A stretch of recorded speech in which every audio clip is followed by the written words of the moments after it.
Thank you, Kevin. Good morning, everybody. I am glad that you made it here safe and sound. You started your car this morning and it sounded kind of like when an asthmatic laughs. Like I'm asthmatic and I hear myself laugh sometimes and I think that's not right. That's not what we should do. Well, I'm glad you're here, and to all of you who are here for the baby dedication, you're welcome here. And we're glad that you're here. It has been fun for the last several weeks for 242, which is our Wednesday night program. I've been teaching about ultimately baptism and membership, but interlaced throughout that, we've been talking about how God speaks and how we hear God speak and how I hear God speak. And there's different sort of responses to that. Some people are curious. Some people want to share their own stories. Some people have never heard anything like this before, and they just hope you don't notice them and ask them to say anything. And I'm going to guess that each of you in here has your own journey with God speaking, and some of you really don't know what we're talking about, and some of you hear God speak to you often. And there's different ways that God speaks, and primarily the way that God speaks to us is through his scriptures. This is why we teach the scriptures. This is why we only teach the scriptures. There's nothing else that we teach. This is why Kevin came to the front to read the scriptures. We hear God speak through the scriptures. But there are also other ways, and sometimes God speaks to us very often through prayer. Sometimes God speaks to us in images. For me, God often speaks to me in dreams. That's a fun one. People have a lot of questions about that, and I can't give you a lot of answers. Here's how I do it.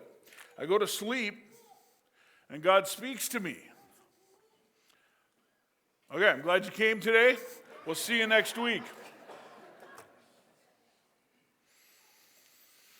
Sometimes God speaks to me, and what he says to me, I want to respond to, but I don't know how to respond to it. And sometimes it takes years before I actually understand, what is God asking of me? I have an image in my that came to me as an image. I know it's from God. It is of a red bird on a golden fence. I've had that image for 6 years. I don't know what to do with it. So I just hold it. And in fact, someone in this room right now bought me a little red bird that they had at they found it at a store somewhere, and it sits up on my shelf. You can come to my office and you can see it. And it's there because it reminds me to pray, to say, God, are you ready to tell me what it is I'm supposed to do about that, or what that means? Through my whole life, I have heard God speak to me, and the word that we put around that is calling. When I was a little kid, about 6 years old, my dad was a preacher. And we were at a very small church. We rented a community hall, and there was a table out, and then there was a podium on the table and a microphone and an overhead projector. Let's hear it for the overhead projector. Come on. A more noble creature has never existed. And before the service, I remember going up there, and my dad's notes were on the podium, and I pretended to preach. And then there's a guy named Bill Stone, and he was like our Tyson. He did the sound, and he turned on the mic. And don't tempt me with a turned on mic. I mean, come on. And so I'm up there, and I got the overhead going, and I'm pretending to preach. And I was 6. And I think that was the beginning of my calling. A number of years later, I'm living in Regina. I'm going to a different church, and there was a woman named Lee Kanazatchuk, or Kanazanchuk. No one actually knows how to say her name. And Lee had a really short conversation with me while we were at a mini golf place. And she said, what are you thinking about doing with your life? I was in high school, and I sort of screwed up my courage, and I said to her, well, I'm kind of thinking maybe I should be a pastor. And she said, Yeah, I think that's a good idea. And then she went back to golf. But it lined up with something that God had told me, and it was so important to me. I remember staring at the back of her head as she golfed, and I remember thinking, you don't know what just happened. I remember standing right back there beside the soundboard. I had been a pastor in Manitoba, and we had resigned and we had moved to Regina, and I was basically unemployed. I was actually working at an auto body shop, and Mandy had a job, and I was standing right back there, and we were newcomers to Rosewood. And I heard God call me to this stage, literally, this stage. And I was standing there, right there, right there. And I could see what I see today. And the church wasn't hiring. And the church wouldn't hire for a good long time. And I stood there and I heard God's call on my life in a way that I knew I had to respond, and there was no response available to me. And I needed a job, and eventually I went and I served at a different church, and it was good. And God blessed that, and there was fruit. And then I went to another church, and it was good, and there was fruit. And I will never forget when I was in my garage in Kindersley, under a car. Now, for some of you, that's bad. For me, that's good. And my phone rang. My phone was up on the counter over there. I heard it ring. I knew who it was, our district superintendent, and I knew he was calling about Rosewood. Because God told me. So do you know what I did? I didn't come out from under the car because I didn't know what to say. And when the phone quit ringing, then I rolled out from under the car. I went over and looked at my phone. It was our district superintendent. And when I did call him back, he said, I want to talk to you about Rosewood. Those two stories are 12 years apart. Sometimes when God speaks to me, and as we're going to find out today, when God speaks to other people, He speaks to us about what is to happen, but we can never imagine the timeline. Sometimes it's right now, but in my experience, most often, it's not right now. And so we've been in our series, Blueprints to Bricks. And we've been talking about Ezra, and now we've moved into Nehemiah. And we're talking about the walls of Jerusalem that long ago were torn down. The gates burned and gone. The temple destroyed and everything removed, and stuff went missing and it never came back. And we're talking about God moving and stirring in people a calling. And people responding in different ways. And it's the same calling. The calling is, go rebuild the temple. Go rebuild the walls. Go rebuild the gates. And in this past sermon, in this past week, and if you haven't heard the sermons, I encourage you to go back and look at the series and catch up, because it's all the same topic, and we're going bite by bite through this. There's been this calling on different people's lives. Come, do as I tell you. But each time a person responds to that, there is opposition. There's tremendous opposition. In fact, sometimes there is so much opposition that we actually go backwards.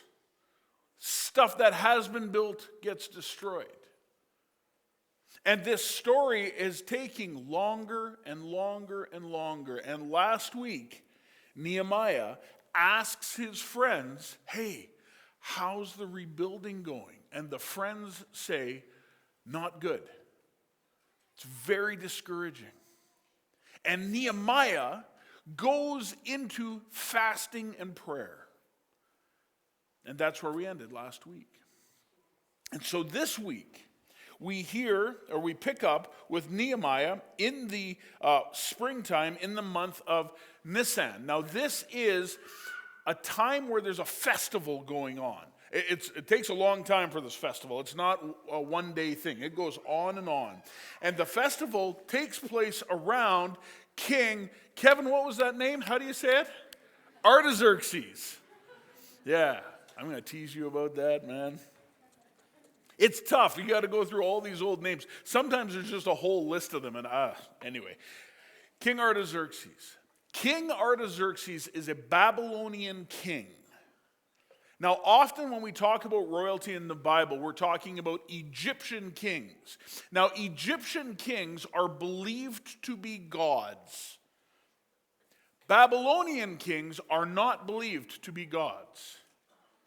King Artaxerxes wants to be king so badly that he killed the previous king. And do you know who the previous king was? His brother. King Artaxerxes wants to be king real bad. The entire time King Artaxerxes is king, there is people trying to kill him. He will then, or those people, if they succeed, they will then become king. And there are two we know these stories very well. There are two insurrections that King Artaxerxes met head on, tremendously bloody story. And those that were trying to kill him, he instead killed. People try to kill him all the time. Now, Nehemiah is a cupbearer. His job is to bring the king's food, and particularly the wine, to the king. And first, Nehemiah tastes it. And if it's poisoned, Nehemiah dies and the king doesn't eat that. But this is not a crazy thing that might happen. This is something that happens all the time. Nehemiah replaced the other guy who was the king's cupbearer, who we understand died. So this is where this story takes place. So early in the following spring, in the month of Nisan, during the 20th year of King Artaxerxes' reign, a bloody, bloody, bloody reign, I was serving the king his wine. I had never before appeared sad in his presence. Why? Because if anything happens that displeases King Artaxerxes, he kills you. There's evidence that it's just true. And over again, and for the remainder of King Artaxerxes' life, this is true. So when you show up, you smile. How are you doing? Oh, I'm doing so good. How could I be anything but good? I am in the presence of King Artaxerxes. That's where I want to be. Except Nehemiah does not want to be serving King Artaxerxes. Nehemiah wants to be serving the King of Kings, God. And there is this thing happening with the rebuilding of the temple and the rebuilding of Jerusalem, and Nehemiah wants a part of that. And he can't, because he is the king's cup bearer. He is so close to the king that he literally brings him the food. You don't get time off for that. You don't get bereavement leave. There isn't Christmas at all. Doesn't exist yet. You're there and you're doing this. So the king said to me, "Why are you looking so sad?" And when we read this through, or I read this through Canadian lenses. You read this through your lenses, and this looks like a loving king. Why do you look so sad? You don't look sick to me. You must be deeply troubled. Except that's not the tone of this. The tone is, why do you look sad? You are in my presence. You have no business being sad. You are blessed beyond blessed. You get to taste my food. Why are you sad? You don't look sick to me. You must be deeply troubled. It's got to be a big deal. You're complaining about something? What might that be? And then the response, I was deeply terrified. Does this make sense now? See, before we understand this story is all disjointed. The story, it looks like the call and the response don't match up. But when you understand the threat, they come together. I got noticed, says Nehemiah. And I was terrified. But I replied, long live the king, because Nehemiah is not a punk. What do? Long live the king. This is what you say. You say it always. And then Nehemiah makes a choice. He tells the truth. And he says something that I would say has a 75% chance of ending his life. He says this, how can I not be sad, O king? Long live the king.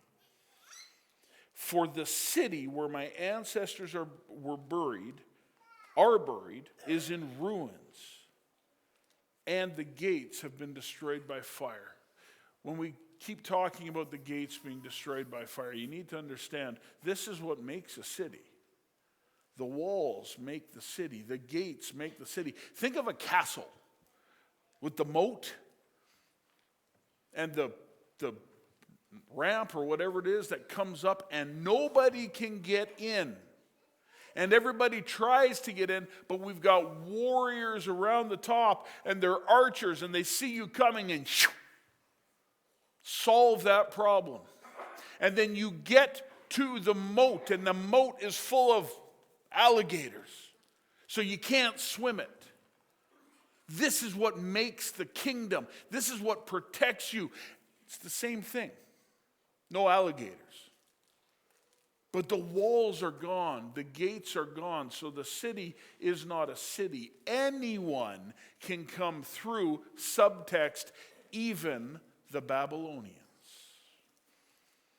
Do you get how tense this is? This should make your back hurt. This should make you sweat on this minus 33 degree day. This is tense. How can I not be sad? For the city where my ancestors are buried is in ruins, and the gates have been destroyed by fire. By the Babylonians, whose king is Artaxerxes. And the king asked, well, how can I help you?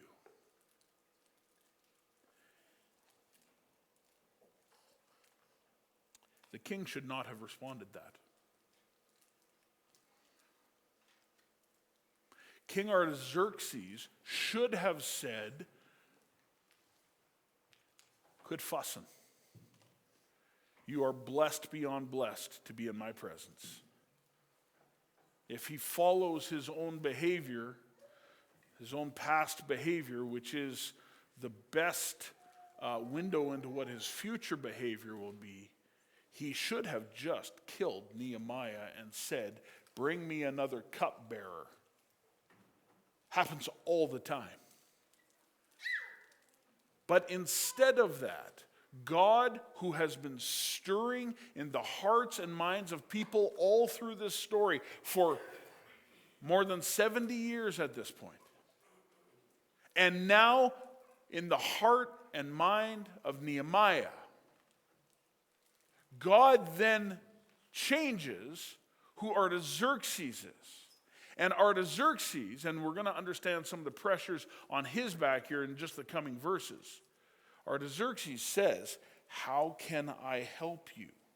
And then there's this line, and here's where I want us to camp. I want to draw this out. I want to hover over top of it. I want to unpack this until we all understand this.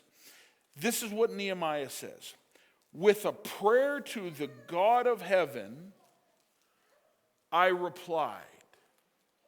Now we're going to get to his reply here right away, but I want to point something out.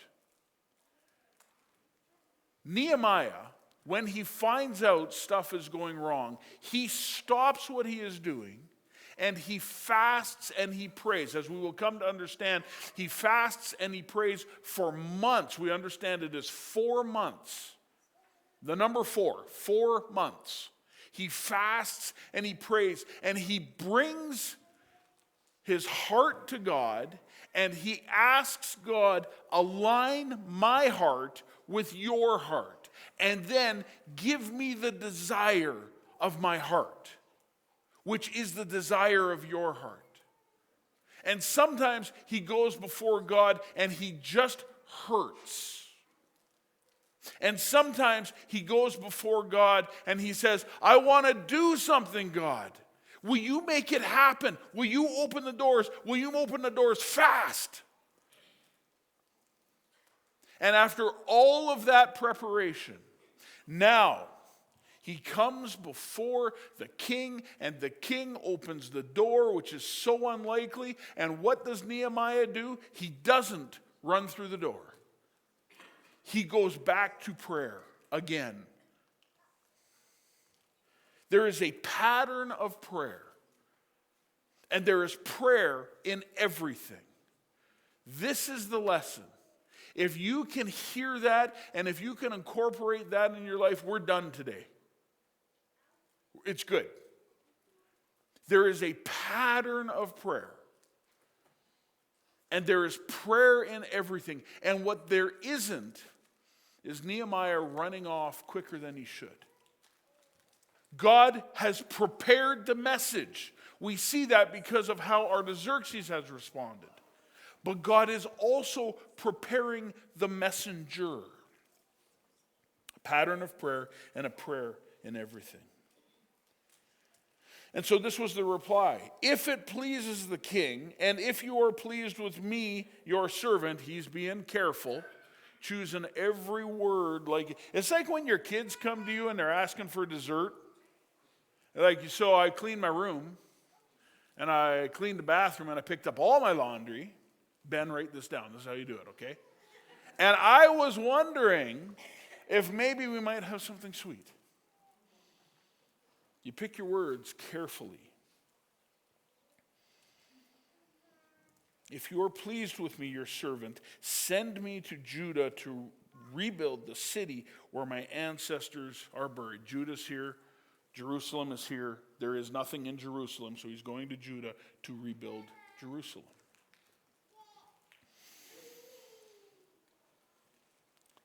And then listen to this. The king, with the queen, sitting beside him. You see, this is a party. And beside him is his queen. And he wants to look good in front of his queen.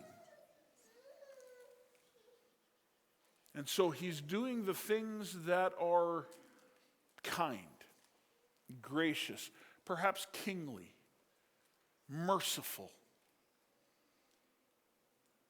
He's putting his own comfort to a side to benefit someone else. Won't the queen be impressed? And he does this in a festival, in a season of festival, where if you're going to kill the king, that's when to do it. There's a lot of people around. It would be easy to hide amongst the people. You could poison the food. He would die. You'd be gone. Your problems would be solved. No one would ever know who did it. And now the king is sending away or is releasing his cupbearer, sitting beside his queen.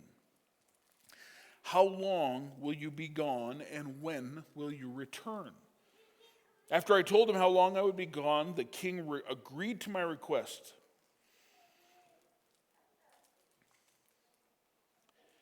I grew up in a family where there was a pattern of prayer, and within that pattern of prayer was a sentence. I heard my parents pray this over me my whole life. The last time I prayed this with my parents was yesterday. It remains still. In fact, it just becomes part of the conversation. If you hang out in my parents' house long enough, you will hear this. And it's this: God, catch us up in what you are already doing. Show us what you're already doing. Let us merge with what you're already doing. It's like a train going down the tracks, and you run beside the train car, and then you get to jump up on the train. Catch us up in what you are already doing. And in this story, God has been at work for years. And there has been forward momentum, and then it's been stopped, and we've gone back. And then there's been forward momentum, and we've had different people that have come into this story and moved it forward. In the first chapter, verse 4, King Artaxerxes has already been asked for the same thing. Let me go and rebuild the temple. And his answer was no. But now the same request comes to him, and God working within him and around him and the situation around him, now the answer changes. Catch me up in what you are already doing. This is one of these most powerful things that we can pray when we identify that God is already at work. Something is happening. That was the prayer that I prayed standing back there 12 years before I got hired here. Standing there going, you're doing something, God. And I want to be part of it. And the first thing he did when I said I want to be part of what you're doing at Rosewood was send me away. It takes me, when I create the sermon for Sunday, it takes several hours to do it. There's a method behind it, and we do series, and the series is planned out in advance. But when it comes time to actually write the sermon, I'm almost cautious to tell you this, but if I could have 6 hours, I would be over the moon. I seldom get 6 hours. But it takes several hours to put together a sermon. But it has taken 47 years for God to prepare the sermon, the servant, the person, me. See, I don't know why, but I had to work at a body shop first before I could come here. I had to go to other churches. It was a wonderful part of our lives. We'll tell you about the other churches that we served, but there was this thing in the back of my head as if it was a red bird sitting on a golden fence. God, I heard your call. What is going on? And then one day, lying under a car, my phone rings. God took his time preparing the servant. I would like to know exactly what he prepared. I hope when we get to heaven that I'll sit down with God and I'll say, can you just open the door a little bit wider? Let me see the bigger picture. What were you doing? I know for sure you were doing something. What was it? Tell me what it was. And then one day, on a very cold February day, exactly 3 weeks from next week, 3 years from next week, I stood on the stage and I preached a sermon called Dating with Bad Breath and Broken Legs. It's online. You can go watch it if you want. And I stood on the stage, this one, and I looked out at you and I said, God, catch me up in what you are already doing. And here we are. And I love it here, and I love you. And for those of you who are new here, it's the greatest church. I'm glad you're here. And for those of you who've been here for a long time, thank you for being here. Thank you for preparing this place for my family and for myself. Thank you for listening carefully to God. Thank you for being caught up in what God is doing, has done, and will continue to do. This is a great place, not because of me being here. It was a great place before I got here. Not because of Joel, although he's good. Not because of Pastor Joanna, although she's great. Good, great. You guys are both great. Great. I am going to hear about this on Tuesday. Kevin didn't know how to say Artaxerxes. Remember that one. Not because of us, but because of God's behavior for years and years and years and years and years. See, this is the story that we're bumping up against in Nehemiah. From blueprints to bricks. Sometimes it's tidy. Sometimes it's fast. I like those ones. Oh, the lights burnt out. Thread in a new one. It lit up. Yay! But sometimes God creates patterns that are impossible. But if we listen to God, and if we are obedient to God, you might find yourself rolling under a car one time and your phone rings. And you know things you couldn't possibly know, except that it smells like God's aftershave. How can I help you? I also said to the king, if it pleases the king, let me have letters addressed to the governors of the province of the Euphrates River, instructing them to let me travel safely through their territories on the way to Judah, because it's not safe for him to go back to rebuild the temple, to rebuild the walls, and therefore take away from the Babylon Empire. But if you have the Babylonian king's letter of approval, you got a shot. This is an impossible story except for God. And please give me a letter addressed to Asaph, the manager of the king's forest, instructing him to give me timber. I will need to make beams for the gates of the temple. Okay, we understand that one. The temple fortress, for the city walls, makes sense, and for a house for myself. Oh, you're going to where there's nothing. There's nowhere to live. Once you get there, the first thing you must do is build a house. When Mandy and I got here, we bought a house. Somebody else built it. It was much easier. That's not what's going on here. And the king granted me these requests because of the gracious hand of God was on me. Nehemiah says as clearly as he can, this story's crazy. The reason it's happening is because God says it's going to happen. So here's my question. As the worship team comes up, this is my question. What has God called from you? If I could get you to tell the absolute truth, no filters, no interpretations, just say the words. What has God called from you? And some of you might say, what God has called from me is impossible. It can't happen. Then I encourage you to bathe it in prayer and fasting. By the way, every time we talk about fasting, there are people in here that say, I cannot fast because I get hungry. Yeah, we know. Be hungry. Okay, don't be foolish. Didn't spend 4 months not eating. He fasted. Instead of eating, he prayed. That's what fasting is. And then eventually he had to eat or he would have died. So clearly he ate. But he took time set aside for nourishment and utilized that time for spiritual nourishment. Now, if you're me, you can probably go a good long time before you keel over of starvation.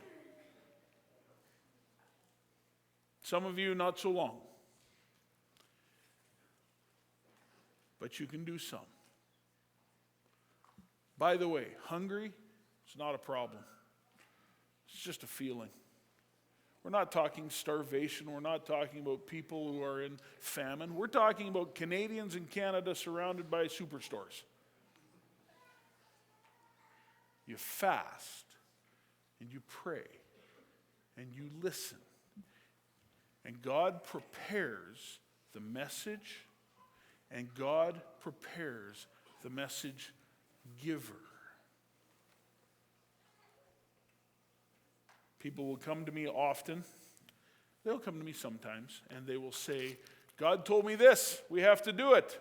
And I hit pause, and I say, okay, let's pray about that. And they go, no, we've been told we have to do it. We have to do it now. I'm very resistant to those things, even if they're good things. In fact, it will make some of you upset. You go, Peter doesn't think we should feed the hungry. No, Peter thinks we should feed the hungry. Peter thinks first we should bring that to God and say, God, prepare me. Prepare us. How? How do we do this? Because sometimes God will change the mind of the king of Babylon to give away a part of the Babylonian kingdom to the very people he took it from. Because his wife is sitting there. And he thinks she's pretty.